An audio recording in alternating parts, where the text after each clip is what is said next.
Ton père, comment il a réagi quand tu lui as dit que tu voulais faire de la boxe thaï alors que bah, de base, Bah, lui, c'est le noble art? mon père, il aimait pas trop la boxe thaïlandaise parce qu'il disait qu'il comprenait pas que des mecs qui boxent pieds nus déjà.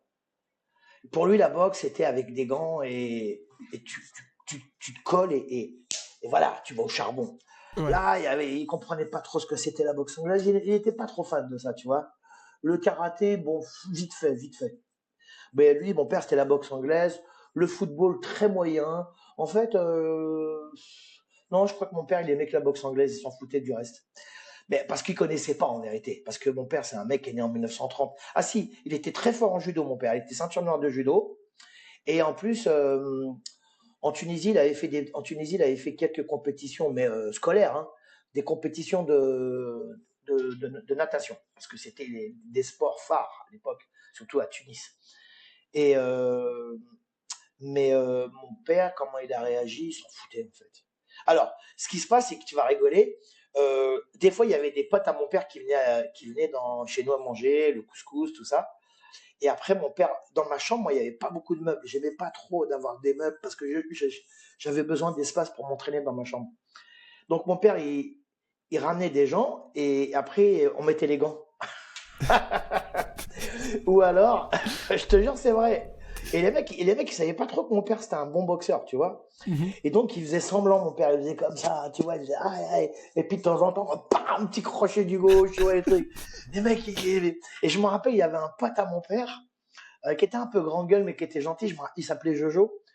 Et il croyait que mon père, c'était une banane, tu vois. Et mon père aimait les gants et tout. Et ma mère, elle lui disait, non, fais pas ça. Parce que ma mère, elle connaît mon père, c'était un vénère, tu vois. Et mon père, il lui met pas au visage, il lui met un crochet au foie. L'autre, il tombe direct, il pouvait plus respirer. C'est un truc de bâtard, tu vois. Ça, Hmm. ouais, bon, ça, c'est les anciens. Mais ce qui nous arrivait aussi très souvent, c'est qu'on mettait, nous, on avait un hall qui faisait une espèce de carré, on aurait dit un ring comme ça, avec bétonné, en bas de mon immeuble. Et moi, j'étais dans l'escalier K. Et avec mes potes de la cité, Rebeu, Renoir, Portugais, Feuge, Yogo, tout le monde, hein. On mettait les gants et on se goumait en vrai. Non, mais quand je te dis on se goumait, on se mettait des vraies pralines, hein. Des gants tout flingués. On se mettait comme ça, puis tu pouvais pas faire trop d'esquive parce que tu avais le mur en béton. Et moi, à un moment, je me rappelle, il y a un mec qui m'a mis une grosse patate. J'ai pas fait d'esquive comme ça, j'ai fait un retrait. Je me suis éclaté la tête mais je te jure, j'avais une bosse de ouf. Mais nous, on mettait les gants, enfin, tous mes potes qui faisaient de la boxe et ceux qui faisaient pas de la boxe, on les démontait, hein. Tu Hmm. vois, c'est parce qu'ils connaissent pas, tu vois.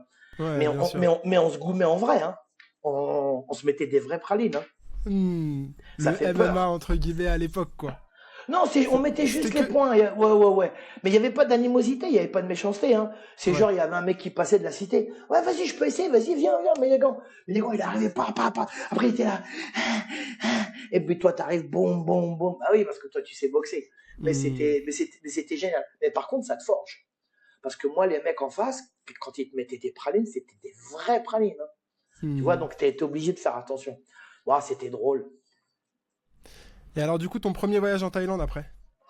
Thaïlande, premier voyage en Thaïlande. Alors, j'avais des potes qui avaient été en Thaïlande. Ouais, à mon époque, il n'y avait pas beaucoup de gens qui partaient en Thaïlande. Il n'y avait pas beaucoup de Français qui partaient en Thaïlande parce que déjà, le billet il était excessivement cher. Euh, Moi, je me rappelle, la première fois que je suis parti en Thaïlande, je suis parti avec une compagnie belge, je me rappelle plus le nom, qui n'existe plus. Je me rappelle plus le nom. Elle a cessé d'exister à la fin des années 90. Mhm. Donc j'avais fait un Paris-Bruxelles et Bruxelles-Bangkok. Et j'étais tout excité et tout. Pas beaucoup d'argent dans ma poche, mais j'avais un petit peu d'oseille, tu vois. Je me rappelle, j'avais emmené avec moi un peu plus de 2000 francs à l'époque. Bon, ce qui était pas mal, mais c'était pas non plus de ouf, tu vois. T'avais quel âge, Et excuse-moi? là, j'avais 22 ans. Ok. 22 ans. Bon, je me promène de camp en camp. Bon, je ne vais pas te faire toute l'histoire parce que l'historique il est long. Bon, après, tu rentres. Bon, moi, je croyais que quand j'allais arriver dans un camp, j'allais être comme dans un moine Shaolin, comme dans la série Kung Fu. Le maître, il va s'occuper de moi, il va me parler, il va me sortir des vieilles phrases, des citations et des proverbes à la bouddhiste et tout. Mais en fait, c'est pas du tout comme ça que ça s'est passé. Moi, j'ai pas capté que c'était un business, un vrai business professionnel, quoi, tu vois. Que les boxeurs, c'était des chevaux, que fallait faire tourner la boîte et que voilà, c'était comme ça. Surtout dans les années 80-90, la boxe thaï, elle était à son paroxysme. Si tu veux, c'était la boxe thaïlandaise, le Muay Thai en Thaïlande dans les années 80-90, c'était, il y a jamais ce qu'on appelle la golden era. Il n'y a jamais plus haut. Si tu, les gens me demandent pourquoi, c'est parce que dans chaque catégorie, tu avais les 10 premiers, ce qu'on appelle le 10 top ranking. Les 10 premiers, ils pouvaient être champions. Donc, t'imagines le délire. C'est comme si tu prends un championnat de France de foot et tu prends les 10 premiers clubs, ils peuvent être champions de France. Bon, ça n'existe pas en France, ça. Il y en a un ou deux ou trois. En Thaïlande, chaque catégorie, tu avais au moins 10 mecs qui pouvaient être champions. Et je peux même te donner les noms, parce que je les connais tous, les noms. En plus, je suis tellement passionné, je connaissais tous les noms de tous les boxeurs de chaque catégorie, parce qu'il y avait un magazine qui existe toujours, qui s'appelle Muay Siam. Je sais pas si tu connais. Ouais, bien sûr, ouais. Et moi, j'étais comme un ouf. J'allais le chercher dans le 13e arrondissement, parce que dans le 13e arrondissement, c'était des Laotiens cambodgiens qui tenaient cette petite boutique, qui vendaient de tout et de rien. Et ils recevaient ce magazine et toutes les semaines, j'allais le chercher. Et eux, ils me traduisaient le nom. Je disais, comment il s'appelle celui-là? Alors, eux, ils disaient, par exemple, Ole Kiatwanwe, Chamopet ou Samad Payakalo. Tu vois, et après, à force de voir les têtes et tout, mais j'étais trop passionné. Et donc, à cette époque-là, le Muay Thai, c'est une dinguerie. Tu as 1 million de compétiteurs. Aujourd'hui, tu en as un peu plus de 100 000, c'est rien. Et sur les 100 000 compétiteurs en Thaïlande, aujourd'hui, tu as beaucoup de. Aujourd'hui, tu as les Cambodgiens, tu as des Birmans, tu as des Laotiens. Moi, quand je te dis 1 million parce qu'en Thaïlande, il faut savoir une chose, c'est quand tu es boxeur professionnel, tu dois être répertorié au ministère en Thaïlande. Mm. Donc, il y avait 1 million de compétiteurs. Aujourd'hui, il n'y a pas beaucoup de camps qui rapportent de l'argent. Tu vois, c'est des camps qui rapportent de l'argent, c'est les grosses marques comme Fairtex. Bon, je crois que Yokohama, ça n'existe plus. Mais bon, il y a des camps qui rapportent de l'argent, mais moi, je me rappelle, j'avais été dans le nord, à la frontière de la Birmanie. Il y avait des camps qui voulaient fermer, mais comme il y avait plein d'enfants et tout, le mec, il voulait pas fermer parce que les petits ils allaient à l'école et puis ils galérieraient pas, tu vois. Donc aujourd'hui, la boxe thaï, elle se tourne plus vers un business spectaculaire avec la télé, Ouais. voilà, le one, des trucs. Bon, après, c'est compréhensif, hein, parce que les gens me disent, ouais, mais pourquoi les mecs, ils font moins de boxe thaï? Ben, parce qu'en Thaïlande, quand tu es livreur Deliveroo, enfin Uber, ben, Mm. tu gagnes pareil qu'un mec qui fait de la boxe thaï. C'est vrai ou pas? Mm. Ouais. Ouais, moi, j'ai un petit pote en Thaïlande, parce que moi, j'y vais souvent en Thaïlande. J'ai un pote qui fait de la boxe thaï. Son frère, il gagne mieux que lui. Et enfin, tu sais, il est livreur Uber Eats. Grab, Donc, ouais. il va livrer. Ben, Grab, exactement. Ouais, Ouais. moi, j'aime bien Grab en plus, hein. Moi aussi, c'est top, hein. Franchement, une petite voiture clim. Souvent, c'est des petites meufs qui conduisent et tout. Non, j'aime bien. Eh ben, les mecs, ils gagnent à peu près entre 15 et 20 000 bahts par mois avec ça, tu vois. Mm. Pourquoi ils vont aller se péter dans un camp? C'est vrai ou pas? Ouais, Et bien puis, il y a sûr. et puis, il y a le foot. Le foot qui est devenu une véritable institution en Thaïlande. Je veux dire, tous les Thaïlandais, ils aiment le foot. Ils ont même des maillots. Même les vieilles meufs, elles ont des maillots de foot avec la Mm. Thaïlande et tout. C'est vrai ou pas? Ouais, c'est vrai. Mais on va en parler après, mais je voulais juste du coup comprendre, toi, du coup, quand tu t'entraînes là-bas pour la première fois en Thaïlande, qu'est-ce que tu vois comme différence par rapport à la France? Parce Moi, que du coup, je vois rien du tout. Parce que j'avais l'impression d'avoir été pris pour un con. En fait, je vais te raconter comment que ça se passe. ouais, J'arrive dans un camp, puis dans un deuxième, dans un troisième, je me barre. Et puis finalement, je découvre un camp qui s'appelle, mais là, je suis pas à Bangkok, hein, je me retrouve du côté de Chonburi, pas loin de ouais, Pattaya. mm, Mais j'aime bien Chonburi. Bon, je me retrouve dans un camp qui s'appelle le Pat Lulong, et puis c'est tenu par le Kraï Moi, le maître de camp qui s'appelait Master Den. Alors, celui à qui ça appartient le camp, c'est un mec qui, euh, qui fait des tournois de billard et des combats de coq à l'époque. Je sais pas si ça ouais, existe encore. Donc, le propriétaire, c'est un propriétaire chino-thaïlandais, parce que c'est souvent des Chinois thaïlandais qui ont l'oseille. mm, Et lui, il faisait ça. Et le petit camp, il marchait pas mal. Il marchait pas mal, franchement. Il y avait un mec qui boxait. Il y avait un mec qui était classé numéro 7 ou numéro 8 du Raja à l'époque, mais il n'est pas resté très longtemps. Mais c'est pas mal pour l'époque, tu vois. Et puis, il y a pas mal de mecs qui boxaient au Lonki Stadium. Lonki Stadium qui était c'était un stadium phare du côté de Pattaya. Tu pouvais mettre 800 spectateurs, ce qui est pas mal, tu vois. Donc il y avait des gros combats. Et puis il y avait des mecs qui boxaient aussi, qui faisaient des allers-retours, qui boxaient à Bangkok, au Ramsan, je sais pas si tu connais. Le De Ramsan, nom, ouais. c'est ouais, quartier chinois. Enfin, Mm. non, franchement, il tournait pas mal le camp. Il y avait il y avait deux petits qui s'appelaient Tik et Wina. C'était des Lao thaïlandais. Ils boxaient super bien, vraiment. Puis moi, Mm. c'était mes frérots. J'arrive dans ce camp, je me dis, tiens, c'est pas mal, ça joue de la guitare, ça dort, c'est pas dégueulasse comme camp et tout. Bon, ring, tout ce qu'il faut. À Bangkok, je m'étais entraîné au Sompong, j'étais là, j'étais ici, je m'étais éclaté les pieds sur le bitume, enfin, puis moi je m'attendais à mieux, puis en fait j'étais déçu. En fait, mais j'étais déçu parce que je croyais que j'étais fort, mais en fait j'étais une banane. Enfin, tu vois, il y a eu un enchaînement de choses comme ça. Et donc je me retrouve dans ce camp-là et le mec il me dit tu vas sauter à la corde. Bon, bah, je saute à la corde. Mais moi, j'ai l'habitude de sauter à la corde dans mon club à Drancy. Mais on faisait synchrone de 3, tu vois. Là, tu te retrouves à sauter 30-45 minutes non-stop avec un tube comme ça, tu sais. Mm. Et tu te pètes les orteils et tout. En plus. Je me dis, c'est quoi cette merde? Je suis pas venu ici pour sauter à la corde, frère.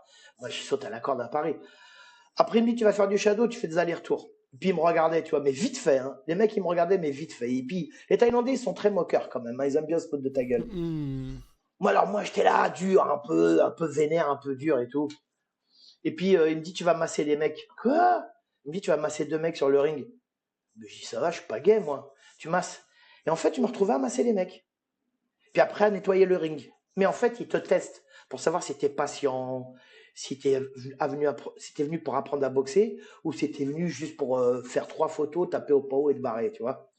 Et puis, il faut comprendre une chose, c'est que quand tu es dans un camp de boxe thaï, si le mec il s'occupe pas de toi, c'est parce qu'il a des boxeurs à faire tourner, parce que c'est un business. Toi, il va rien gagner sur toi. Tu sais pourquoi? Parce que moi, je suis une banane. Il a rien à gagner, je suis pas fort. Enfin, je croyais que j'étais fort. Mais quand j'ai vu Tik, Winas, Elf, il y avait un mec qui s'appelait Elf. Tu sais pourquoi il s'appelait Elf? Pourquoi? Parce que c'était la marque de. Tu sais, la Elf, là, la marque d'essence.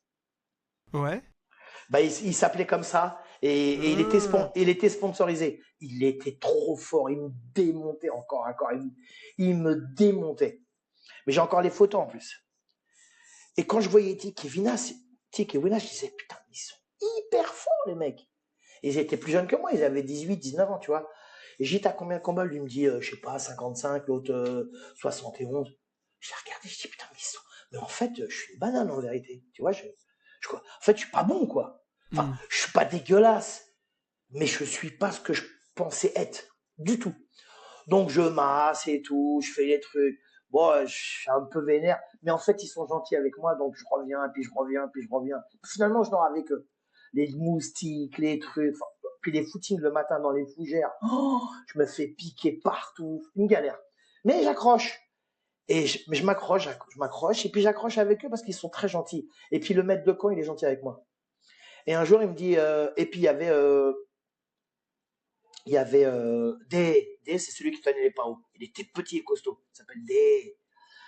Il me dit, viens, je shoot au pao. Le mec, il est là. Je te promets. Hein. Il fait ça, tu sais, j'envoie tout ce que j'ai. Le mec, il fait ça. Bon. Et dans ma tête, je fais, wesh, c'est quoi, j'ai quoi dans mes jambes? J'ai du coton ou quoi? Mais en fait, j'avais pas capté que là, t'es dans le pays du Muay Thai, là. Mm. Tu vois ce que je veux dire? Là, il faut que tu reprennes tout à zéro, gros. Et puis, il va falloir que tu rabaisses un peu ton caquet. Il va falloir un peu que tu aies un peu plus d'humilité, un peu plus de modestie. Bon, après, moi, j'ai jamais été non plus un frimeur et tout de quoi que ce soit, mais dans ma tête, j'y croyais. Et là, je me suis dit, bon, allez, ok, j'ai compris. Là, bah, petit salut. Et je me suis dit, ok, je vais m'entraîner comme une pute. Et je me suis Mm. entraîné comme un ouf.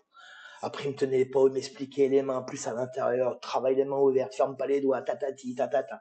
La jambe gauche devant, les appuis, Et j'ai dit, waouh, sur la vie de ma mère, mais tout ce que j'ai à apprendre. En fait, j'étais ceinture blanche. Mm. Mais quand t'étais chez Roger Pachi, tu t'entraînais avec des Laotiens cambodgiens. Il y avait. Ouais, alors, C'était différent? oui, non, alors je m'entraînais avec des Laotiens cambodgiens, mais je démarrais. C'est-à-dire que eux, moi j'étais avec Xang, je peux dire les noms hein, parce que je les aime, hein, et puis je suis toujours en contact avec, hein, puis je les aime vraiment profondément. J'étais avec Our, c'était un Cambodgien, Our qui est très très connu en France. J'étais avec Sai, que j'ai vu il y a pas très longtemps. J'étais avec Somsat, que j'ai interviewé. Mon interview va sortir bientôt. C'est un grand champion français, enfin, c'est un vrai Laotien, il parle avec l'accent et tout, tu vois.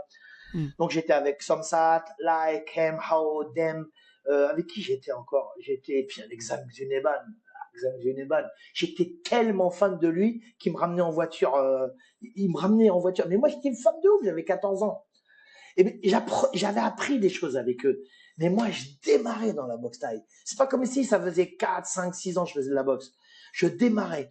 En fait, ce que j'aurais dû faire, c'est attendre 1 an ou 2 de plus et ensuite aller en Thaïlande. Je pense que je suis allé trop tôt en Thaïlande, pensant que j'étais bon. Donc, il m'avait appris, tu vois, tout ça, je maîtrisais, tout ça. Le corps à corps, bidon. Les coups de coude, c'était un peu à la karaté. Mes genoux, ils étaient moyens. J'avais de très bonnes jambes, par contre, toujours. Je bloquais bien. Les saisies, j'étais pas de ouf, tu vois. Les retraits de buste, je maîtrisais pas tout ça encore. J'étais un peu novice, tu vois. Hmm. Donc, mais heureusement que j'avais ça. Puis j'avais fait des combats aussi, hein. J'avais fait des combats en boxe thaï et tout. T'étais déjà 2 Mais fois champion de France non, ouais, enfin champion de France junior, attention, junior, ouais. enfin classe B, parce que nous on disait junior à l'époque, mais c'est classe B. Mais bon, bon, mais le niveau il était pas de ouf, on va pas se mentir. Hein. Moi, dans les années 80, 90, j'avais pas un niveau de ouf. Hein. Faut pas se mentir. C'est quand tu vas en Thaïlande, tu sais, la première fois que j'ai mis les pieds dans un stadium, c'est au Lumpini. Et en plus, c'était une soirée de ouf. Je m'en rappellerai toute ma vie. J'avais capté qu'il y avait 3 mecs dans le coin rouge. Et quand il y a 3 mecs dans le coin rouge, ça signifie que c'est pour la ceinture. Et ce soir-là, il y avait, qui c'est qui boxait? Je crois que c'est Nam Kabwan contre Chalanton. Il me semble, je sais plus. Mais là, tout de suite, tu vois. J'ai regardé, j'ai fait, mais les mecs, ils sont trop forts. Tu vois, c'est le Brésil des années 70 en football. Tu te dis, mais tu peux pas toucher ça. Et c'est là que tu te rends compte le niveau. Et puis même, je voyais les petits dans le camp où j'étais, dans les autres camps, parce que j'allais visiter des camps. J'avais été au Sompong, j'avais été voir pas mal de camps à Bangkok. Je voyais des petits de 14 ans, ils faisaient des genoux, des coudes. Je me disais, même eux, ils me demandent. Tu vois ce que je veux dire? Même eux, ils me cassent la gueule, tu vois. Mais en fait, après, moi, je sais que je suis une personne qui se remet très vite en question, donc j'ai pas de souci là-dessus, j'ai pas de problème d'ego. Et là, j'ai été voir T, Queenas, Elf, Masterden. J'ai dit, écoute, tu vois, je leur disais, moi, je suis là pour apprendre. Vraiment, ça veut dire, moi, je suis prêt. Tu peux me niquer, c'est pas grave. Tu vois ce que je veux dire? Je suis là pour apprendre. Donc, ils me montraient, puis ils rigolaient, tu vois, ils me montraient, moi, je faisais des trucs comme ça. Ils me disaient, ouvre les mains, mets le bras devant, plus à l'intérieur, colle le menton, monte bien les épaules, reste de face. Moi, j'étais trop sur le côté. Enfin, plein de petits trucs et tout. Puis, je sautais à la corde, j'allais courir avec eux. Moi, j'avais du jus, tu vois, je fumais pas et tout. Et, euh, et après, au PAO, tu vois, ça allait mieux, mais c'est pas comme un film de kung-fu, c'est pas genre au bout de 2 semaines que ça. Oui, ça allait un peu mieux, je commençais à comprendre l'essence du Muay Thai, tu vois. Est-ce qu'il y a un moment où tu t'es dit, parce que tu sais, peut-être qu'au début, quand on commence la boxe thaï, on veut copier un peu le style à la thaïlandaise. Ouais. Est-ce qu'il y a un moment où tu t'es dit, bah, faut que je mette ce style de côté et que je trouve mon style, un style un peu plus Pas tout de européen? suite. Non, pas tout de suite. Ça Pas t'est tout de venu suite. quand, ça? Non, au début, moi, je copiais tout le monde. Je copiais Bruce Lee, Chuck Norris, je copiais Omar Yazid, je copiais tous mes potes. Mais je copiais surtout les Laotiens. Moi, beaucoup les Laotiens. Je faisais comme eux, hein. Je faisais. Les Laotiens, ils travaillent avec les doigts parce qu'ils ont pas beaucoup de bonne anglaise, tu vois. À l'époque, hein, je parle. Hmm. Par contre, dès que tu t'approches, les Laotiens, ils rentrent tout de suite avec le coude. Tu vois, ils te mettent un direct. Et moi, en fait, je les copiais, je faisais. Tout le monde dans ma cité, il se foutait de ma gueule. Il me disait, ouais, t'es un Laotien, tu te prends pour un Laotien. T'es un juif tunisien, t'es pas Laotien. Hein. Et moi, je me prenais pour. Je voulais être asiatique, je voulais être Laotien. Ça y est, dans ma tête, ça y est, c'était ça que je voulais être. Je voulais plus être juif, tout ça, ça m'intéresse pas. Moi, je voulais être ça, parce que ça, c'est. Quand t'es Laotien, t'es fort en boxe thaï. Tu vois, c'est ça. Hmm. Et bon, j'avais 14 ans aussi, hein, tu vois, 14-15 ans. Et, euh, j'ai adoré, tu vois. Donc, j'ai copié un peu tout le monde. Et ensuite, avec le temps, je me suis rendu compte que en parlant avec des grands champions. J'ai rencontré Samat, je s'entraîner avec plein de grands champions, Krongsak, mais vraiment des grands champions thaïlandais. Et je me suis rendu compte que euh, plus tu es riche en technique, la boxe thaï, c'est la technique. La boxe thaï, c'est que de la technique. Ils font pas beaucoup de sparring quand ils sont ensemble. Ils font du PAO, ils font surtout de la technique, ils travaillent la distance, ils travaillent l'équilibre, ils travaillent surtout les appuis, tu sais, bam, bam, bam, tu connais ça. Tu vois, le Muay Thai, tout est une question de technique. Et moi, toute la journée, je répète à mes élèves, mets la force de côté, apprends la technique. La force, tout le monde sait mettre une grosse patate. La technique, plus tu as la technique, plus tu es riche. Plus tu es riche, moins ça te crève. Plus tu arrives à t'adapter avec n'importe quel style de boxeur. T'as pas besoin d'une grande... Tu arrives à un certain niveau, les Thaïlandais, ils s'entraînent pas de ouf, tu vois. Ils maîtrisent tellement leur art. T'as vu quand ils boxent, ils bloquent, ils sont là, ils gênent. Bob, ils font des feintes, ils balancent un middle, ils se déplacent. C'est du style, c'est que du style technique. C'est ça le Muay Thai. Quand tu as compris ça, c'est fini. Moi, je m'occupe que de la technique. Je ne fais que de la technique. La force, je m'en bats les couilles. Comment tu l'as compris ça? J'ai compris longtemps après. J'ai compris quand j'ai découvert un boxeur qui, pour moi, hein, bon, après, c'est pas le plus grand de tous les temps, mais pour moi, c'est le plus grand boxeur de tous les temps en Muay Thai. Pour moi. Mais ça ne regarde que moi, on est d'accord. Hein. Il s'appelle Ole Katwanwe. Je sais pas si tu connais Ole. Non, ça me dit Va rien. voir sur Internet. C'est une dinguerie. On l'appelle Matrix. Il a boxé, il a arrêté sa carrière très tôt. Il a arrêté sa carrière à 23 ans. Bon, il avait déjà 85 victoires. Il avait déjà 2 ceintures de Lumpini quand même, tu vois. Mais je parle dans les années 90. Il a battu tout le monde à l'époque. Chemopet, Wong Chang-noi, Nam Kabon. Il a battu tout le monde, Chalantang, tout le monde. Et il s'est fait battre aussi. Et la première fois que je le vois en Thaïlande. Je me rappelle, je le vois en Thaïlande en 91, et là, je te jure, sur la tête de mes gosses, je me dis, c'est impossible ce qu'il fait. Le mec, toi, tu lui envoies un middle, pas high kick, hein. Il te fait des retraits de bus sur middle. Tu vas voir, regarde ses Ok. highlights. Tu vas voir ses Matrix, highlights, c'est pour ça Matrix. mais c'est une dinguerie. Le mec, tu lui envoies des middle, il bloque tout, il gêne tout. Et tu sais qu'il boxe pas comme ça, il boxait comme ça, lui. Il a ramassé 2 ceintures, archi beau gosse en plus à côté de ça. Un style de bâtard, j'ai jamais vu un mec aussi technique de ma vie. Et j'en ai vu, hein. Après, c'est vrai, il y a Samat Payakaran, Chemopet, tous ces boxeurs, One China, et puis il y a Kalwat et tout ça. Il a battu Kalwat 2 fois. Et puis Kalwat, à l'époque, c'était un dieu en Thaïlande. Il a battu les frères Maipa, Doc Maipa, il a battu tout le monde. Mais qu'avec sa technique. En plus, t'es un bâtard. C'est-à-dire, toi, t'arrives, tu fais des lignes, tu tapes dans les mains, il te fait clic, boum, il t'envoie un kick. Tu vois, il te balaye, il te jette. Il a boxé au Japon, il est arrivé au Japon, il a boxé champion japonais de Muay Thai. Il l'a violé. Il l'a mis KO en 2 rounds. Mais avant, il l'a violé. Il faisait des coups de pied retournés. Tu sais, il teste. C'est un ouf chelade. Pour moi, c'est le plus grand boxeur de tous les temps. Et là, j'espère aller le voir parce que, en fait, à l'âge de 23 ans, il a gagné une grosse bourse de 250 000 bahts à l'époque. Bon, tu imagines ce que c'est. Même aujourd'hui, 250 000 bahts, c'est pas mal Ça quand même. représente, ouais, ouais. Mais imagine, il y a 30 ans, en Thaïlande. Imagine. Qu'est-ce qu'il a fait? Le mec, il est pas teubé. Il a ouvert un restaurant. Il a fait travailler toute sa famille, son père, sa mère, son frère. Et le restaurant, il existe toujours.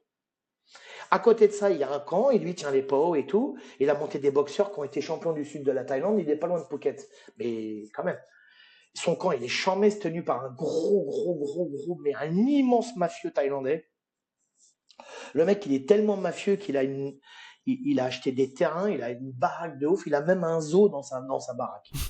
Ouais, tu sais, tu connais Attends, il les Thaïs, existe c'est des toujours ouf. il existe toujours le camp. camp? Ah ouais, bien sûr. Je te donnerai l'adresse. Là, je lève, faut que je regarde dans mon portable. Ouais. Alors l'adresse, c'est un peu compliqué, tu vois. Ah ouais, le camp, il existe. Ouais, il est vachement bien, le camp. Hein. Je le mettrai en description. J'ai un de mes élèves qui a Nicolas Subilo, que tu dois connaître, l'entraîneur de Bobo Sacco. Tu vois qui c'est? De Bobo nom, ouais, Sacco. Oui. Ben, son entraîneur, c'est mon élève que j'ai formé il est resté chez moi 15 ans. Il était allé là-bas. Il a envoyé un de ses élèves et, ouais.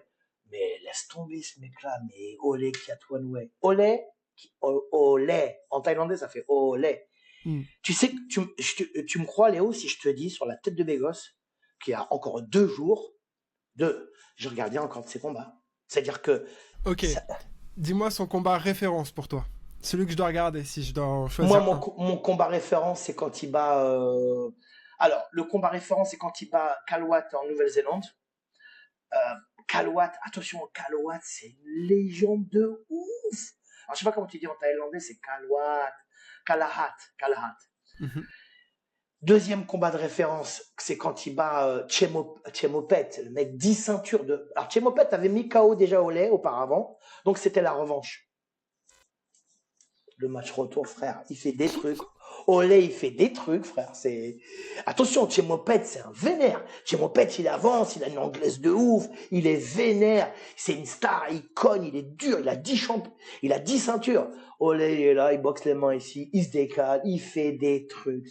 Je te jure, j'ai envie de pleurer. Ça me dégoûte quand je le vois, ça me dégoûte tellement il est fort. Et Ok. troisième combat de référence, alors là, par contre, là, c'est une punition. Namkabon. Namkabon qui a été champion de Thaïlande, hein. C'est-à-dire champion de Thaïlande. Ils se sont rencontrés 4 ou 5 fois. Et là, il y a un combat, c'est le numéro 2. Il fait des high kick sautes et je sais pas ce qu'il fait. Il fait des trucs. Il y a personne qui fait ça. À un moment, il est là, il ne sait pas pourquoi il saute. Il fait un coup de genou saute et doublé. Il fait des trucs tellement merveilleux. Et Namkabon, il est vénère parce que en fait, c'est comme s'il lui manquait de respect. Des francs kick au visage, il lui prend la jambe, il le jette en l'air. C'est des. Encore à corps, l'autre, il arrive, il se vénère, lui, il prend fit tout en l'air. Moi, j'en ai marre de ce combat. Je ne Hmm. regarde plus. Je te jure, il me rend ouf. Tu sais quoi, je vais regarder les trois. Non, regarde bien, ça s'appelle Ole 4. Je vais te donner Ole 4 One Way. Ça s'écrit. Tu vois, c'est O-O-L-E-Y et plus loin 4 One Way attaché. Il Mhm. y a des highlights. Tu vas regarder les highlights. Envoie-moi un message après. Tu Ok. vas me dire, André, c'est un truc de ouf. En plus, le mec, il est archi beau gosse à côté de ça. Tu sais, il ressemble à Samat.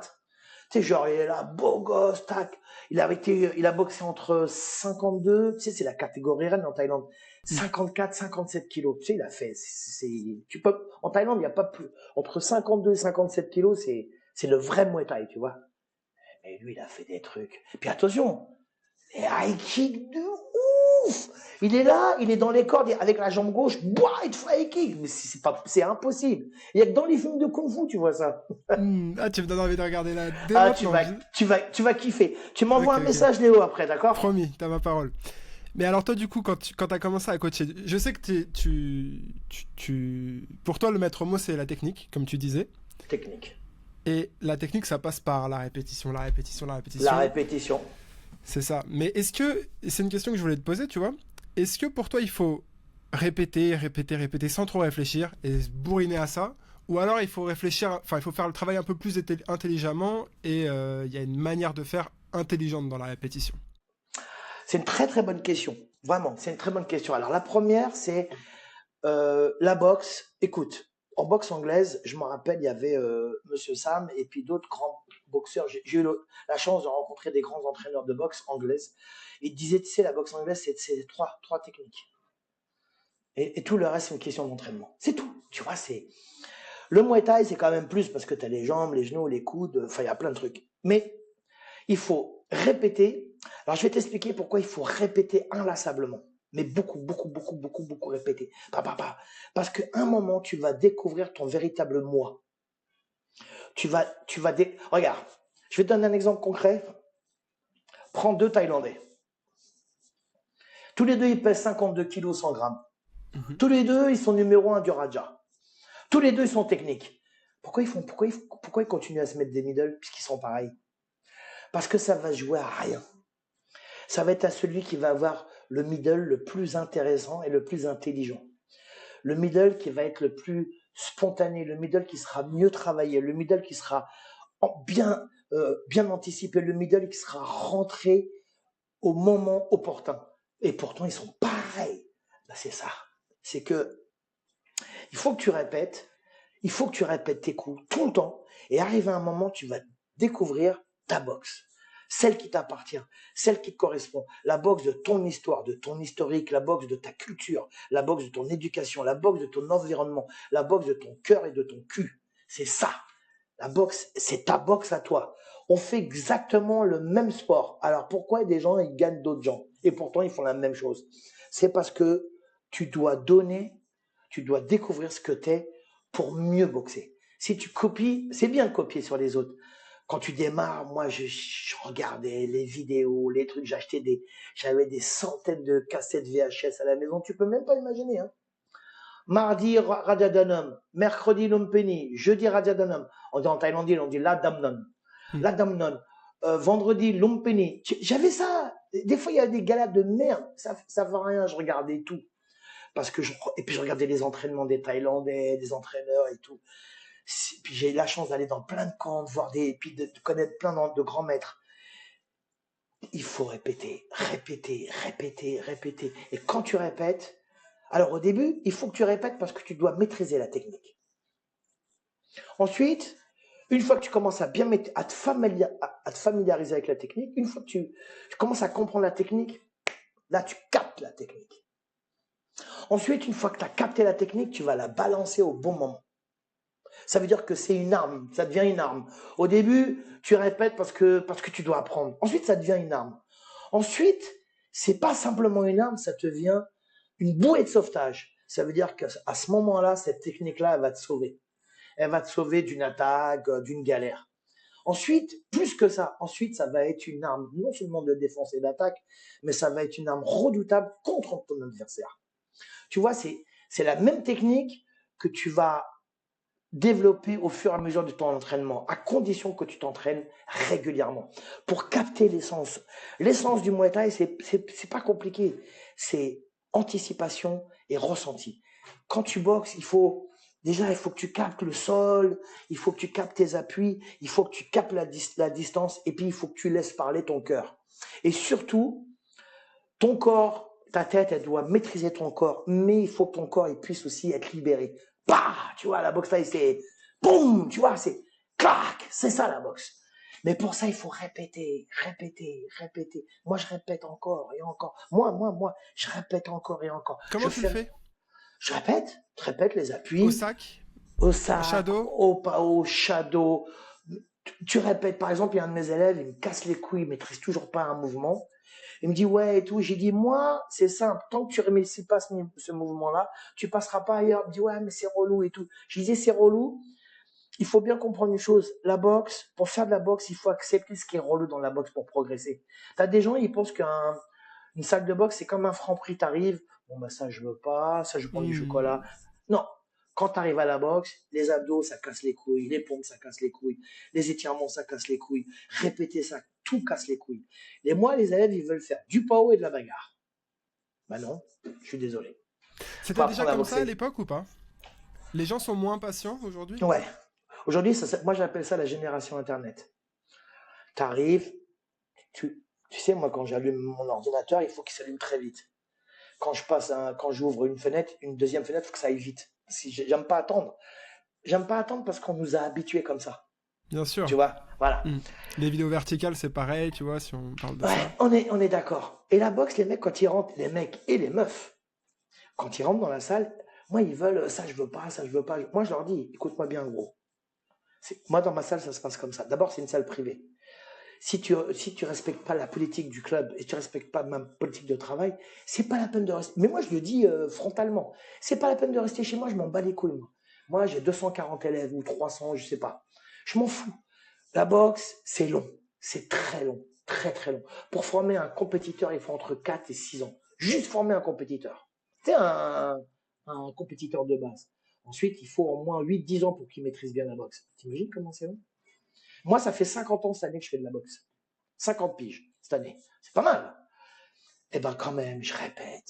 Quand même, je me regarde dans la glace. Quand même, ma main, elle est ici, elle est pas là. Quand même, mon coude, des fois, il est plus haut. Quand même, mon épaule, elle est passée derrière. Enfin, tu vois, quand même, et quand même, et quand même. En fait, tant que tu es vivant, tu progresses. Tu te filmes quand tu répètes pour analyser ce qui va pas et corriger sur les fois suivantes? Alors, je filme les élèves, ouais. J'aime bien filmer les élèves. Alors, il y a des élèves, ils sont tellement dégueulasses avec leur corps, mais c'est pas de leur faute. C'est ce qu'on appelle des gens qui n'ont pas de rythme du corps, mais c'est pas de leur faute. Moi, je leur apprends à travailler en musique avec le rythme. Parce que la boxe, c'est binaire. Hmm. Ah, c'est très binaire. je les filme et je leur montre, regarde comment tu boxes. Par exemple, regarde comment tu fais cet exercice. Et on en reparle dans 2 mois, 3 mois, 5 mois. Puis de temps en temps, je leur mets, ils me font, oh, le truc de ouf. Mais c'est un truc de ouf, comment j'étais dégueulasse. Tu vois, je dis non, t'étais pas dégueulasse, t'étais dans le début, on est tous pareils, tu vois. Mais j'ai dit, tu vois la différence avec quand tu commences à maîtriser les outils que ton corps te propose. Mm. Ton corps, il te propose des outils tels que les mains, les avant-bras, puis les coudes, puis les épaules, puis les hanches, et puis les genoux, et puis les chevilles, et puis les talons, puis les orteils. Tu vois, il te propose tout ça. Et à toi de mettre ça en groupe homogène, tu vois. Et une fois que tu sais faire tout ça, bon, bah après, tu te rapproches de Olé. Tu te rapproches, hein, j'ai dit. Hein, Mm. là, je vais aller le voir. Je pense que je vais aller le voir en octobre. Je l'ai déjà vu, hein. Mais là, je vais aller le voir je vais aller voir dans son resto. Je vais aller manger chez lui. Je vais l'embrouiller. Il faut qu'il me casse la gueule. C'est pas normal. Tu vois, Fais une vidéo, André, hein. bah oui, mais non, mais je vais faire un spécial au lait. Mais Mm. le mec, comment te dire, à qui il pourrait ressembler, genre, oui, ouais, c'est du Zidane. Il fait du Zidane en boxe taille. Tu vois, genre des trucs de ouf, des amortis qui n'existent pas. Voilà, il fait du Zidane. Moi, je l'appelle le Zidane de. Tu vas regarder, tu vas revenir vers moi, tu vas me faire André, mais c'est qui ce cum? En Mm. plus, il parle pas beaucoup, modeste et tout. Sur le ring, laisse tomber. Ils sont plusieurs, tu vois, il y en a un qui esquive, il y en a qui bat, ils sont plus. Enfin, bref. Donc tout ça pour dire que ton corps, il est là pour te proposer des outils que tu dois mettre en pratique et en valeur. Et pour ce faire, il faut la répétition. Mais j'aime bien quand tu me dis ça parce qu'il y a plein de gens qui savent pas. Il y a des gens qui pensent qu'en faisant un, deux, ça y est, bon ça c'est fait. Blocage, bon ça c'est fait. Genou, ouais. Mais non frère, tu sais, je regarde des vidéos des boxeurs comme Thomas Hearns, qui a été un immense champion de boxe anglaise, Hit the Man. On l'appelait Hitman. Le mec, il a 68 ans. La semaine dernière, j'ai vu une vidéo de lui sur YouTube, mais une vidéo genre toute récente. Il est en survêtement, il est sur le ring. Bam, bam, bam, bam. Le mec, pendant 20 minutes, il fait du shadow. Mais le mec, il a été 7 fois champion du monde. Il a 68 victoires, il a que 5 défaites. Il a 57, 53 KO. Tu vois ce que je veux dire? Et le gars, il arrive, bah, et il répète ses gammes. Bah, bah, bah. Et moi, quand je regarde ça, je fais ça. Ah oui, frère. Moi, je suis tout le temps admiratif. Il y a ce truc-là dans la culture japonaise aussi, hein. Ça vient de là aussi. La répétition. Bien sûr, la On est obligé de répétition. parler du Japon, hein. Bah, le Japon, moi, ça fait partie de mon cœur. J'en reviens, là, je suis rentré il y a une semaine. Ouais, tu m'avais dit, ouais. Maintenant, j'y vais 1 à 2 fois par an maintenant. Donc, je travaille, enfin, je suis en partenariat avec un groupe de shootboxing. Donc, dedans, c'est des entraîneurs thaïlandais et les boxeurs, c'est des japonais. Et c'est un gros business, hein, le footboxing là-bas. À Tokyo, il y a 5 clubs et ils font à peu près entre 3 et 6 compétitions internationales par an au Japon. Mais c'est des grosses, grosses compétitions, tu vois. C'est genre Japon, Thaïlande, Corée. Enfin, c'est du très, très, très lourd. En plus, les boxeurs, ils sont super forts. Là, il y a Yuki, il a boxé contre le champion du Lumpini, il a perdu de peu au point à Bangkok. C'est pas mal quand même. Ensuite, il y a eu Umada qui a boxé aussi au Raja. Il a boxé contre le numéro 2 ou 3, il l'a mis KO. Là-bas, hein. Mm. Donc, je suis avec eux, je les aime beaucoup. En plus, c'est un quartier de Tokyo que j'adore. Le maître, je l'ai interviewé, je vais en parler. Tu vas voir une vidéo bientôt. Il me kiffe de ouf, tu vois, et j'ai beaucoup de respect pour ce bonhomme. Il a été dans les années 70 champion du Japon et puis champion d'Asie de kickboxing. Mais tu sais, dans les années 70, tu vois, le mec, il sait pas, il me dit qu'il a à peu près 130 combats, à peu près, il sait pas trop combien de combats il a. Bon, il y a pas mal de vidéos de lui dans les années 80. Il a créé un système qui s'appelle, alors c'est pas un style de boxe, hein, c'est un système. Mhm. Il a créé un style qui s'appelle le shootboxing. En fait, c'est du Muay Thai, sauf que au sol c'est interdit, sauf que debout tu as le droit de faire des prises de judo et des soumissions. Ok. C'est hyper intéressant. Bon, les compétitions en général au Japon qui l'organisent, ça s'appelle shootboxing. En général, tu as toujours, par exemple, si tu as 7-8 combats ou 10 combats, tu as toujours 2-3 Thaïlandais, des têtes qui boxent, tout le temps. Parce que lui, il a boxé en Thaïlande, il a fait 12 combats en Thaïlande. Hein. Il en a perdu pas mal, il en a gagné quand même 7 à l'époque dans les années 70-80. C'est pas mal quand même. Et puis il a boxé des grosses têtes thaïlandaises dans les années 80 à Tokyo. Donc moi je suis avec eux, voilà, on est ensemble, j'adore.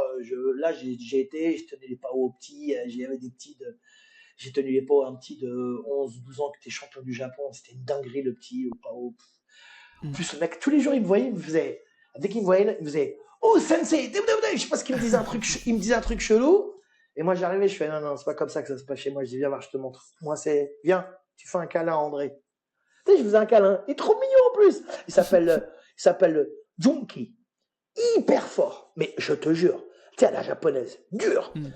Et le lendemain, il venait, il me faisait oh sensei. Et après, il me faisait comme ça avec les mains pour que je lui fasse un câlin. C'est trop mignon, tu vois.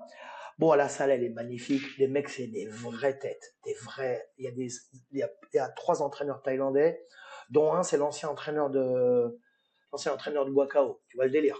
Okay. Tu vois à peu près, tu vois le level, tu vois. Voilà, c'est un gros level. Ils ont 5 salles à Tokyo. Il y a 11 salles dans tout le Japon. Moi, je vais être le représentant officiel, mais il y en a en Hollande, en Allemagne et à Hong Kong. Bon, après, lui, c'est pas un style. Hein. Lui, c'est du Muay Thai, mais il a rajouté des trucs.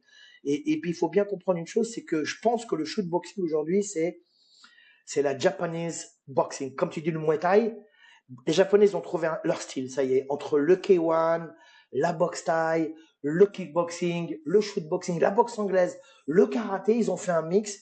Et on peut dire que depuis une bonne dizaine d'années, ils ont un style à eux qui s'appelle, moi j'appelle ça Japan Boxing. Ils ont, t'as vu, tu les vois boxer. T'as vu, il est tombé KO. Tu sais que j'ai raté le. Ah, tu étais pas du coup? Mais non, je suis rentré en France. Mais oui. 77 000 spectateurs à Saitama. C'est un des plus gros événements, je pense. J'étais invité en plus. Il y avait des organisateurs, moi, en passant par le maître César Takeshi. Il m'a dit, tu viens à Saitama? Je dis, non, je rentre à Paris. Il me fait, tu vas. Tu sais qu'ils disent que c'est le plus beau gala du One qui a jamais eu lieu. Moi, j'ai regardé tout. Tu l'as vu en entier? Ouais, j'ai tout vu. Ce gars. Alors, à mon avis, Takeru, ils n'auraient pas dû l'arrêter. Parce qu'il n'était pas vrai, il était dans le gaz, mais pas de ouf. Il est resté longtemps quand même au sol. Je comprends. Oui, parce que regarde son entraîneur, il lui fait respire. Regarde bien dans le coin, il fait respire. Il fait pas ça, tu vois, il est quand même, il est serein. Bon, après, en face, c'est Rotang quand même. Hein. Tu vois, c'est. Rotang, il a été battu par quand même Takeshi Nasukawa il y a 7 ans. Hein. Tu vois, qui c'est Takeshi Nasukawa? C'est une bombe. Mais tu vois le gars là, comment il s'appelle le Thaïlandais qui prend un KO là. Taewon Chai, il prend un KO. Taewon Chai, ouais. Et t'as vu le mec en face? Ça s'appelle comment il s'appelle? Kaito, je crois. Je sais plus comment ça. Ouais, je crois que c'est Kaito. Je le connaissais pas moi avant ce gars. Ben moi je l'ai vu cet été dans son club. J'avais été le voir cet été dans son club. Il est champion. Lui il vient du karaté à la base. Ensuite il est passé en K1 et il met des KO sales à tout le monde. Et t'as vu la boxe qu'il a? Sobre, il est là. T'as vu le low kick? Il met des low kicks dans les mollets. Quand il met des middle avec les orteils dans les côtes. Il met des front kicks avec les orteils à la Lobet Kanora Singh. Tu sais, les Japonais, ils ont créé un style qui s'appelle, moi, mais vraiment, Japanese boxing. C'est vraiment aujourd'hui un style à eux. Dans quoi est-ce qu'ils sont excellents, tu vois? Qu'est-ce qu'il y a à apprendre d'eux dans la boxe? L'anglaise. Et puis, ils ont créé un truc qui est extraordinaire, c'est qu'ils travaillent sur plusieurs coups et ils arrivent à faire la liaison entre le haut et le bas, mais ça va super vite. Est-ce que tu as remarqué? Il y a un boxeur que j'aime beaucoup au Japon qui fait du shootboxing, mais qui boxe aussi contre les Thaïs. Enfin, tu vois, en fait, c'est des noms. Hein. Tu as le knockout, le rising. Là, moi, quand j'étais au Japon, j'étais invité à 2 compétitions. Il y avait le dip. Je ne sais pas si tu connais le dip. C'est du espèce de MMA, mais qui est très haut, très balèze. On était invité devant. Et puis, j'étais devant le ring. Mais en fait, je ne pouvais plus bouger. Ça me cassait les couilles. Parce que ça m'avait saoulé un peu et je voulais me barrer un peu, tu vois. Et les maîtres, ils disaient non, faut pas que tu parles parce que t'es invité et tout, tu sais, ça fait pas bien. Je pouvais plus 2 heures assis, ça me cassait les couilles. Ils sont très forts avec la liaison bas et haut. Ils ont une condition physique irréprochable. T'as vu, hein, les mecs sont jamais crevés. Et puis ils ont inventé un style, c'est un 3x3. Et si c'est trop équilibré, eh ben on rajoute un round. Tu vois ce que je veux dire? Mais ils ont un 3x3, c'est speed, c'est spectaculaire. Le public aime ça. Et depuis 5 ans, on va dire, euh, le MMA là-bas, il a fait ça. Et les sports, enfin, tout ce qui est pied-point, laisse tomber, frère. Oh. Alors, moi, je vais faire un reportage sur le. J'ai fait un reportage sur le Korakuen, le fameux Lumpini du Japon. Il faut savoir que c'est une salle mythique. C'est la seule salle au monde où tous les soirs, il y a une compétition de sport de combat. Tous les soirs. Mais genre 7 jours sur 7. Alors, t'as de la lutte professionnelle. La lutte professionnelle, c'est sale. Hein. Moi, j'ai regardé. Wow, les mecs, ils sont balèzes. Alors, c'est de la lutte, et avec des tartes dans la gueule en plus et tout, tu vois. Il y a du K1, de la boxe thaï, de la boxe amateur, de la boxe professionnelle. Tous les soirs, il y a un truc de sport de combat, mais tous les soirs. En fait, tu te fais yesh, t'as pas de meuf, tous les soirs, tu vas au Korakuen Hall. Et c'est génial, et c'est génial. Et t'as toujours des Thaïlandais, des Laotiens, des Cambodgiens. Moi, j'ai rencontré l'ambassadeur du Cambodge et l'ambassadeur de la Thaïlande au Korakuen Hall. On a échangé, il parle anglais, et on a échangé nos numéros de téléphone et tout, parce que je lui avais dit que j'étais l'entraîneur de Skarboski et tout. Et on a échangé et tout. Il adore Paris et tout. Et je lui ai dit, mais qu'est-ce que tu penses des boxeurs japonais? Il m'a dit, ils sont forts. Ils sont durs et ils sont forts. Le Thaïlandais, quand il boxe au Japon, il faut qu'il soit bien préparé. Ou sinon, il se prend un KO. Mais c'est. De toute façon, les Thaïlandais, c'est là-bas. C'est où ils gagnent ou ils prennent un KO. Ouais. Bah, du coup, on parle du One, là, tu vois. Hum.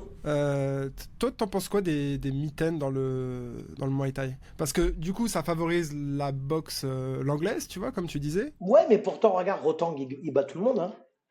Mhm. Il bat tout le monde et pourtant, c'est un mec à la base, il a des middle de génie, tu vois. Alors, moi, c'est pas je suis pour ou je suis contre. Il faut se rendre à l'évidence que il y a le MMA, il a mis un, il a jeté une pierre dans la mare. On est d'accord?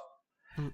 Si tu veux, le MMA, il est arrivé, il explose. Enfin, l'UFC est arrivé il y a quand même 25 ans, mais allez, depuis 5 ans, c'est devenu une révolution dans le monde des arts martiaux et des sports de combat.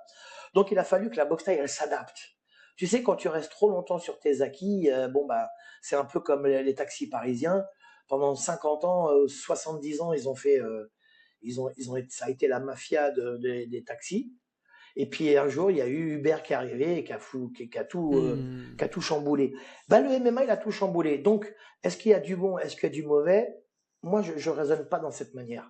Je me dis pas c'est mieux ou c'est pas mieux. En Thaïlande, tu veux voir du 5x3 avec 2 minutes de repos? T'as ce qu'il faut.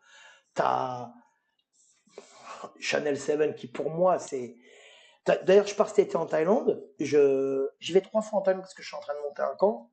Ah, Channel 7 génial. Channel 7 pour moi c'est le. Je vais faire un reportage sur le Channel. Pour moi c'est. Mhm. Je sais pas comment dire, c'est le sanctuaire du Muay Thai aujourd'hui. On est d'accord. Hein. Mhm. C'est bon. Tu veux voir du Muay Thai traditionnel, tu vas. Tu veux voir des trucs un peu beau gosse et tout, tu vas au RW, tu sais, au Rajadanam. Tu veux voir des combats. Mardi, tu veux voir un peu des trucs avec Mitten ou jeudi, tu vas au Lumpini. Tu veux voir des vrais combats traditionnels, tu vas au Mnoy, tu vas au Channel 7, tu vas au Rangsit, tu vas au M100, tu vas au Penmuncha, tu vas pas. Il y a ce qu'il faut en Thaïlande. Il faut savoir une chose, c'est que la boxe, elle a évolué terriblement. Mais le problème, c'est qu'elle a évolué très vite, en peu de temps.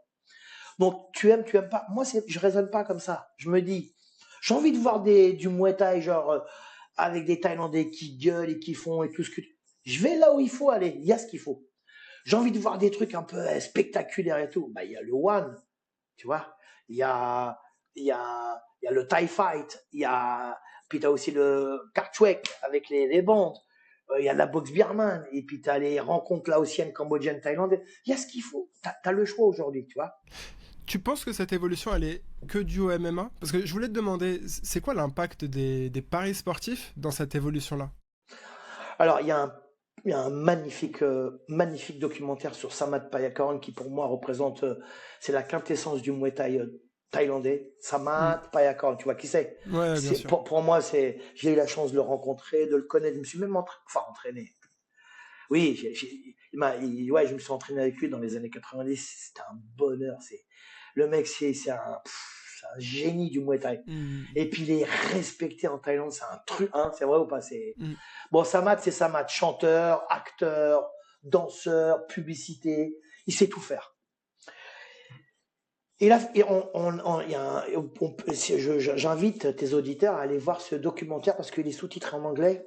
Il parle de l'impact des paris en Thaïlande qui a foutu une merde considérable depuis 20-25 ans. En fait, les paris en Thaïlande, c'est devenu la mafia de la boxe thaï en Thaïlande, au Lumpini, au Raja. Ça veut dire que à un moment donné, tu as les matchmakers, ceux qui font qui opposent les rencontres un tel contre un tel. C'est les parieurs qui décidaient. À un moment, c'est arrivé à un moment où c'est les parieurs qui décidaient pour tout. À quel moment le boxeur il allait accélérer.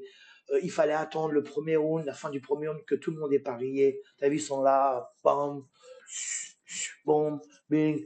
Bon, bah, ça casse les couilles, tu vois. Moi, j'ai vu dans les années 80-90, j'ai vu des combats, frère. C'est au premier round, bah, des KO. Sama Tiba, Wong Chanoy sur KO, première reprise. High kick, crochet. Premier round. Les parieurs, ils ont fait un mal considérable à la boxe thaï en Thaïlande parce que c'est devenu un business mafieux. C'est ce que lui dit.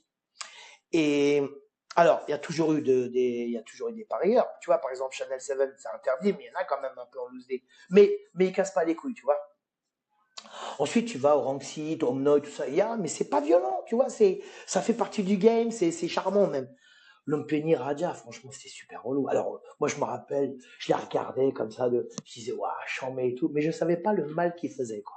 Tu En vois. fait, c'est paradoxal parce que d'un côté, les paris c'était là pour apporter du divertissement, tu vois, au combat, Ouais. mais de l'autre côté, ça l'a tué. Et c'est. Oui, bien sûr, ça a fait beaucoup de mal. Et Samat, tu sais, Samat, quand il parle de ça, c'est chaud. Attention, C'est quoi le nom c'est, de l'interview ou je me du rappelle plus. documentaire? Regarde, il est magnifique. Et là, tu vois, Samat, il est désabusé, il est très triste, peiné. Et tu le vois, et là, il dit, il parle. Regarde, tu fais Samat, tu vas le trouver. Hein, je crois, il y a, je sais pas, moi, je crois, que j'avais vu, il y a eu plein de vidéos la même, mais c'est une vidéo thaïlandaise et je pense qu'il y a 800 000 ou 1 million de vues. C'est parce que même moi, j'ai regardé parce que et il parle de l'évolution de la boxe thaïlandaise, lui qui a été un grand champion de boxe anglaise et que j'ai eu le plaisir de voir boxer en anglaise à Paris et que j'ai eu le plaisir de voir boxer aller au Cirque d'hiver à Paris en 1984. La première fois qu'il vient à Paris, je l'ai vu en live et je suis allé dans ses vestiaires, j'étais comme ça. Tu sais, j'étais genre, je peux est-ce que je peux avoir Je peux. un peu de ça, juste un petit peu, juste donne-moi un petit bout. Tu vois, bon, moi après, moi, je suis un privilégié parce que Tu le franchement, mérites. C'est. non, mais ce que je te dis, je suis un privilégié. J'ai rencontré tellement de grosses têtes du Muay Thai. Je me dis, putain, j'ai rencontré des vrais mecs du Muay Thai. J'ai rencontré Suksawat, j'ai rencontré les docs, Kalwat, j'ai des photos avec eux, Sanchanoy qui est mort, le pauvre. Euh, avec tout le monde, et puis des maîtres, leurs profs. Parce que moi, ce qui m'intéressait, c'est, tu sais, j'allais dans les camps, il y a 2 ans, je vais dans les camps, et j'ai pas honte. Voilà, je m'appelle comme ça, tatati tatata, je donne des cours, je suis un croumouet, je suis l'entraîneur du Karboski, enfin pas l'entraîneur, celui qui l'a formé, tac tac tac. Voilà, moi je m'assieds ici, je veux mater comment tu boxes au maître, hein, et si tu veux après on va manger ensemble. Et là je regarde et je me dis, waouh, tout ce que j'ai encore à apprendre. Ah, c'est beau ce que tu dis là. Ben ouais, c'est je me rappelle, j'avais vu, bon il est décédé, putain, c'est un mec qui était habité dans le sud, il s'appelait Suksawat, il a été champion dans les années 60. Suksawat, il a révolutionné le Muay Thai, parce que c'était très frontal. Lui, il faisait des pas de côté, il mettait des high kicks et tout. Enfin bon bref, je suis allé le voir, il était gros, un peu vénère. C'est un mec un peu vénère. Fumait, gros. Et il en avait marre, je lui pose des questions. Tu sais, il me disait, Qu'est-ce que tu poses comme type de question? alors moi je demande pas direct du gauche, Tekra, Telamtua, Tekao, non, non. Je dis à quel moment tu arrives à enlever le doute de ton élève, à quel moment tu comprends qu'il a un problème de distance dans le combat, à quel moment tu essaies de trouver la solution que lui trouve pas face à un boxeur. Tu vois, c'est plein de trucs comme ça. Tu vois, c'est des trucs qui sont. J'avais eu la chance aussi de rencontrer l'entraîneur de l'équipe nationale de Cuba en boxe anglaise. Ils sont venus dans ma salle, hein, l'équipe nationale de Cuba, hein. C'est-à-dire dans Mhm. ma salle, il y avait. Ça devait J'ai- envoyer. Mais c'était un truc de ouf. Je te jure, j'ai des photos que j'avais mis sur Facebook et sur Instagram. Les gens, ils étaient jaloux de ouf. Ils m'ont dit, André, mais comment? Ils sont venus dans ma salle et j'avais dans ma salle, j'avais à peu près une dizaine de médaillés olympiques. Et j'avais un petit, j'ai oublié son nom, qui a gagné aux Jeux Olympiques, pas la fois d'avant. Je lui dis, t'as combien de combats? Il me dit, je sais pas. Mais il me dit, je sais que, il me dit, je sais, j'ai été champion de Cuba, champion du monde et champion olympique. Bon, bah, frère, qu'est-ce que t'en as à foutre combien de combats t'as, tu vois? Et en fait, après, son entraîneur est venu me voir, il m'a dit, ouais, lui, il a 300 combats en boxe anglaise. Et moi, je lui disais, il me disait, fais voir comment tu fais. Alors moi, j'envoie des middle au sac, il faisait, waouh, arrête, frère, mais arrête de faire what, toi, t'es. Et donc, son entraîneur, c'est un Cubain. Alors, faut savoir, à Cuba, l'entraîneur national, parce que tu as plusieurs entraîneurs en boxe anglaise. Tu as l'entraîneur de l'équipe nationale. Ensuite, tu as l'entraîneur de l'équipe de ceci, l'entraîneur de l'équipe de cela, et ensuite l'entraîneur de l'équipe. En fait, c'est l'entraîneur en chef, ce qu'ils appellent le head coach. C'est le boss. Il est indétrônable. C'est le président qui le met en place. Genre, voilà, il y a Dieu, le président du Cuba et lui. Et on est allé manger, je les ai invités à manger, hein, on est allé manger ensemble, ils parlaient anglais. Et bon, par contre, ça pillave et tout. Il a pris un cigare et m'a dit, tu veux être un bon entraîneur? J'ai dit, bah, si je pouvais être le meilleur, ça m'arrangera. Il me dit, il faut que tu sois doux et dur. Il faut que tu sois tendre et impénétrable. Il faut que tu sois souriant et que tu sois triste. Il faut que tu sois pleureur et aussi souriant. Il faut que tu sois ceci. Je dis, mais quand? Il me dit, ça, c'est à toi de le découvrir. C'est à toi de découvrir quand est-ce qu'il faut. Et j'ai dit, mais comment je le sais? Eh bien, quand tu as les résultats qui sont là, c'est que c'est ce que tu as fait en amont, bah, c'était bon. Il n'y a que les résultats qui vont parler pour toi. Quand tu perds, c'est de la merde. Quand tu gagnes, c'est parfait. Et m'expliquer que la boxe, que tu peux mettre dans la boxe taille, hein, entre le bien et le mal, il n'y a rien au milieu. C'est ou tu fais quelque chose de bien, ou c'est de la merde. Ou tu gagnes, ou tu perds. C'est tout. C'est comme ça. C'est la plus juste. Mais c'est tout, tu vois, il y a un mec qui avait tort, il est au sol, et un mec qui avait raison, il est debout. Celui qui est debout, il regarde le mec au sol, il lui dit, tu vois, je t'avais dit que j'étais le plus fort. Voilà. Et il m'expliquait tout ça, et moi, je me suis dit, attends, frère, attends. J'ai pris mon portable, je l'ai enregistré. Bah ouais, parce que moi, ça, c'est une mine d'or pour moi, tu vois. Et donc, quand je vais en Thaïlande, je regarde les boxeurs, bon, après, je t'avoue, je m'en ouvre un peu, mais moi, c'est les maîtres de camp que je vais voir. Parce que c'est eux qui détiennent le pouvoir, la vérité, tu vois. Je te parle pas des teneurs de Pao, hein. Je te parle des Hmm. maîtres de ce qu'on appelle Ouais, ouais. les Kaimwe, Kurumwe, Kaimwe. Oui, les Kurumwe, les maîtres de camp. Hmm. Et j'avais rencontré Maître Kai, qui a eu 6 champions en Thaïlande. Bon, 6 champions en Thaïlande, frère, tu vois. Et on a super sympathisé, et je devais le ramener en France. Et malheureusement, il y a eu le Covid.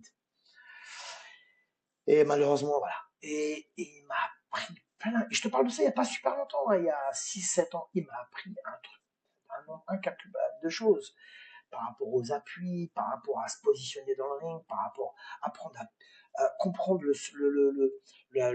apprendre le système de respiration qui est fondamental.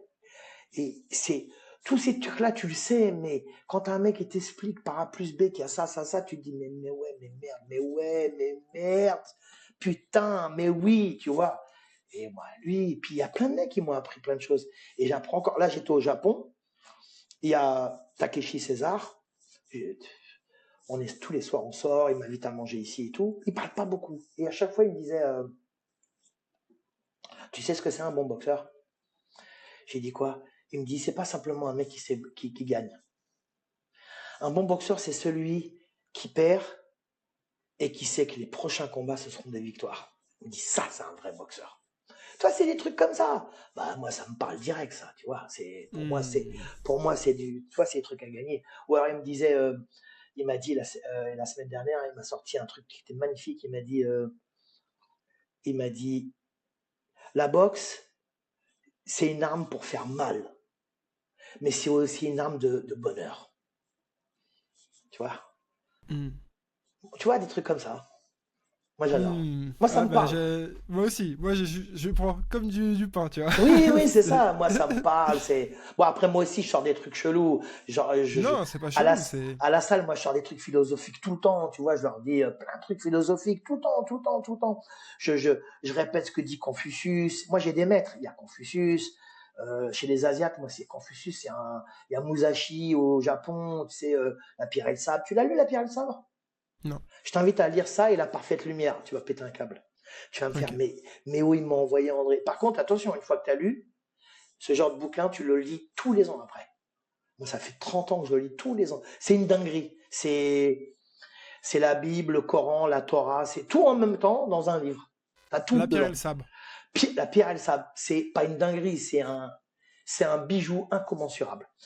Ensuite, moi, mes maîtres à penser, c'est donc, tu vois, c'est ces gens-là. Et puis, t'as Maïmonide chez les Juifs. Moi, c'est un génie. Il y a 1000 ans, hein, je te parle.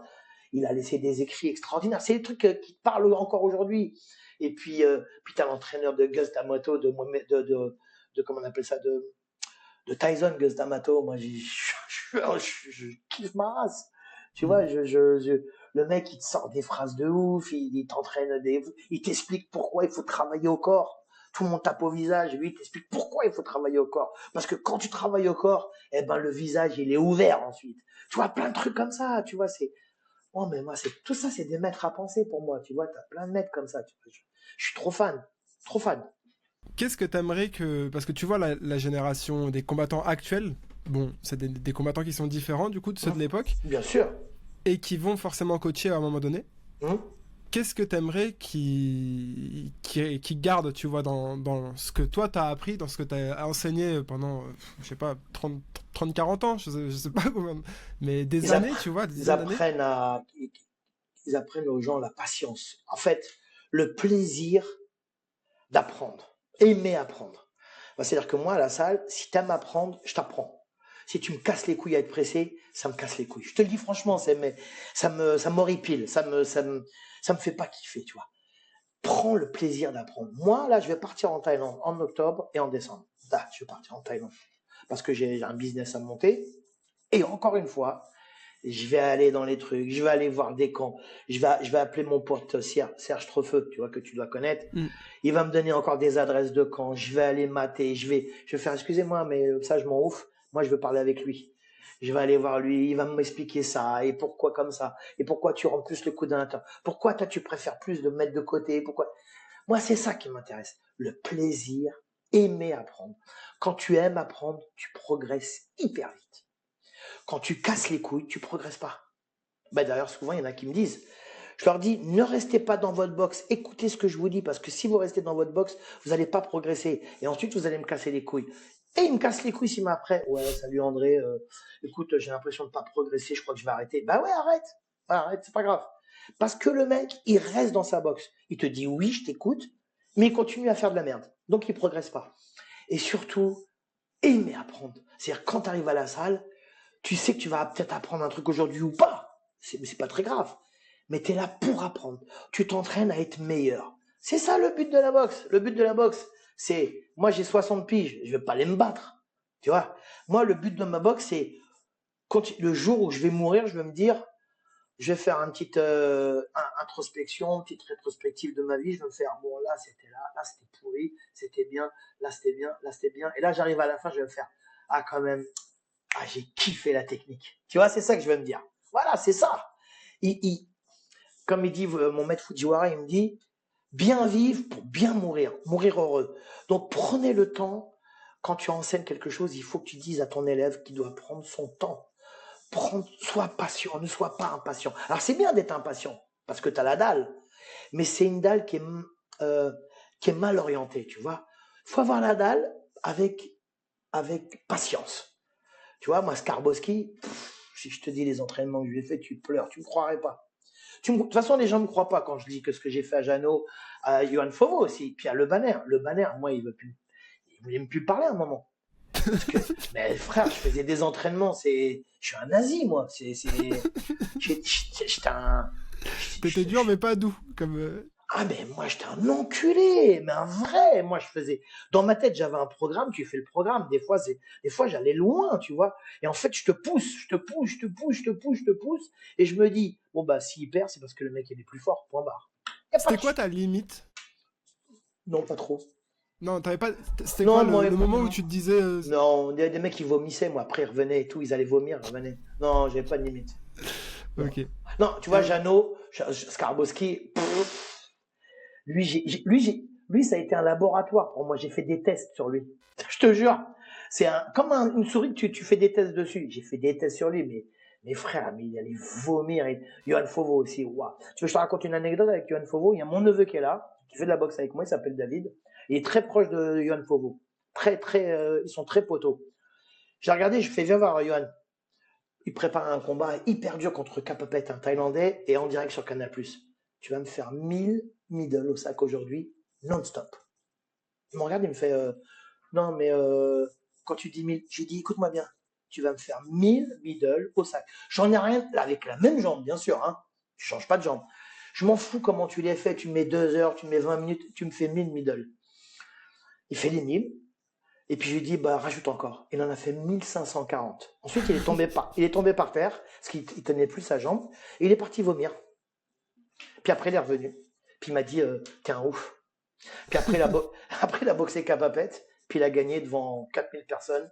Les gens, la foule, elle s'est levée. Parce qu'il se prend, un premier round, il se fait démonter, il se fait casser le nez et tout, tu vois. Et il envoie le mec KO à la 4e reprise. Mais de quelle manière? De toute façon, le combat, il est sur YouTube. Il a fait lever les foules. J'ai dit, t'as vu? Je t'ai poussé.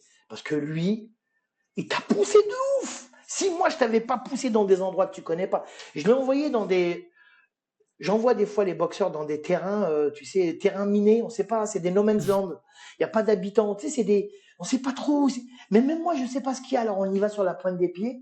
Qu'est-ce que c'est ce bordel? Tu découvres ça. Et après, quand tu reviens, tu fais, waouh, c'est chaud. Eh ben, c'est ça la boxe. La boxe, c'est ça. Tu vas découvrir des fois des trucs. Si t'es pas préparé à ça, tu te fais niquer. Entraînement difficile, guerre facile, comme ils disent. Alors, guerre moins dur.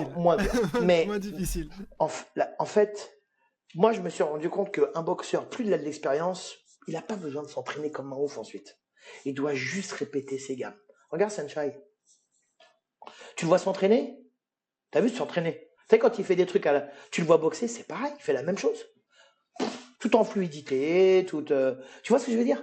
Moi, c'est les mecs du One actuellement, les Thaïs, qui sont quand même... en vrai, ils sont sur des fins de carrière, tu vois, les Tawanchai, etc. Ils boxent depuis qu'ils sont tout petits. Et je suis parti m'entraîner à Piquet Sunshine, je sais pas si tu vois ce camp à Bangkok. Ouais.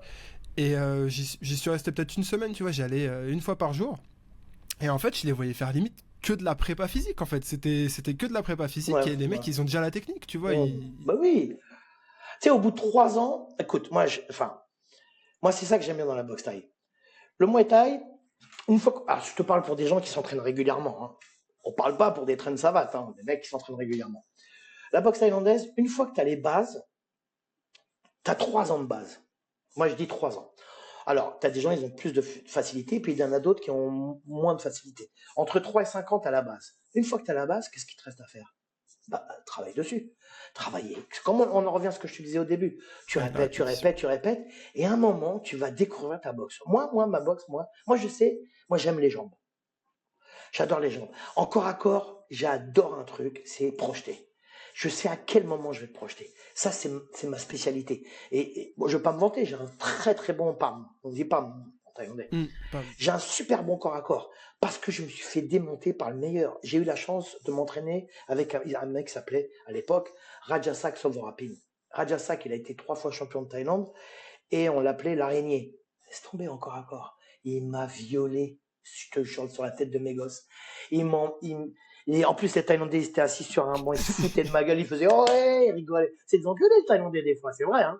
Mais ils Oui, sont de ouf. drôles, tu vois. Mais c'est bien parce qu'ils te remettent à ta place. Et moi, j'étais là encore à corps, je te là, je baisse la tête, je passe les mains, l'autre, il allait me chercher des genoux là-bas, il les ramenait ici. Dès que je bougeais, il me jetait. J'en avais marre de tomber. Une fois, je suis tombé, la corde m'a niqué l'épaule, la clavicule et la tête. Ma clavicule, elle a bougé de 2 centimètres. J'ai continué, hein.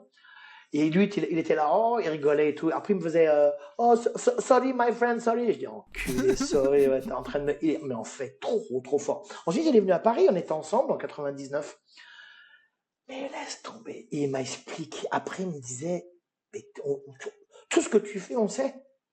C'est même plus le téléphone, frère. Tu fais, corps à corps, tu passes, bah, tu vois, il faut que tu joues. En fait, c'est une danse, tu vois. Moi, quand je prends des mecs encore à corps, même aujourd'hui à mon âge, je leur fais des trucs, bah, je les jette, ils me disent, putain, comment t'as fait? C'est ça le travail, tu vois. Arrive un moment, il faut que tu trouves ta boxe. Moi, ma boxe à moi, c'est la boxe d'André Zetoun. Ta boxe à toi, dans quelques années, parce que là, t'es jeune, ça sera ta boxe à toi. Il y a la boxe de Skarboski, Chon, King, Sakaboki. La boxe d'un tel, la boxe de Samat, la boxe d'autre. Chacun, il a sa boxe. La boxe de Kalat, la boxe de Olé, il a sa boxe à lui. Bon, c'est comme ça. En fait, c'est même plus de la boxe taille, c'est la boxe de. Regarde, Senchai, quand je l'ai ramené à ma salle, parce que je le connais, il est venu faire un stage dans ma salle.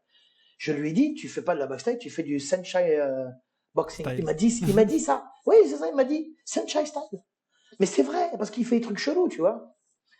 Parce que c'est du Senchai. Boakao, c'est académique, son middle, son blocage, sa droite, sa gauche. Yotsenklai, il fait du yod. L'autre, tu vois ce que je veux dire? Et c'est Mais parce qu'ils ont répété, répété, parce répété. qu'ils ont découvert leur boxe. C'est ça qui est important. Découvrir qui tu es. Et tu dois mettre de ta personnalité. C'est ça qui est intéressant. Merci tellement, André, franchement. Non, non, vraiment, il y a trop de trucs. Avec plaisir, Léo, t'es un ouf. C'est très bien. Moi, dès que je parle là de boxe, tu sais ce qu'on fait là? Tu sais comment ça s'appelle en thaïlandais? Dis-moi. Tu sais qu'on boxe là, tous les deux. Ce qu'on fait là, on boxe. Pour les Thaïlandais, c'est boxer. Ça s'appelle Bam Muay. Quand tu parles de Muay Thai avec quelqu'un avec passion, tu fais du Bam Muay. Tu discutes de la boxe Thai. En fait, on s'entraîne. Parce que mine de rien, le fait d'échanger sur la boxe Thai, moi, je t'ai dit des queutrues, là. Dans ta tête, tu t'es dit, ah, tu vas aller mater au lait, tu vas aller faire ci, tu vas aller faire ça, tu fais ci. Moi, quand tu m'as posé des questions, ça m'a obligé de réfléchir sur des trucs. Ça m'a ouvert l'esprit sur d'autres choses. Il faut que je te réponde. Et on fait du Bam Muay. On s'entraîne, on fait du Muay Thai. C'est beau ou pas? Ça s'appelle Bam Muay.